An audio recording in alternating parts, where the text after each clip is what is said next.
অন্ধকারাচ্ছন্ন রাত্রি যদি এসে থাকে, তাহলে আলোকিত প্রকাশ নিয়ে সূর্যও অবশ্যই আসে।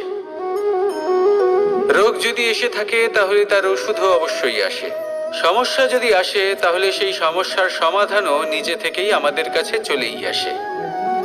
এই সংসার, এই জীবনের শুধুমাত্র একটাই নিয়ম আছে, আর তা হলো এটাই: এই সংসার হলো একটা চক্রের মতো। এতে শাশ্বত বলে কিছু নেই, নিত্য বলে কিছু নেই।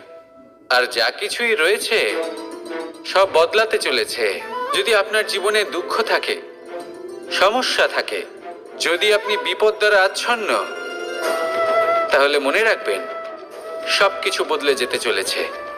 দুঃখের সময় কাঁদবেন না, মনকে আরো দুঃখী করে তুলবেন না, কারণ এখানে যা কিছুই এসেছে তা যাওয়ার জন্যই এসেছে। তাহলে এত চিন্তা কিসের?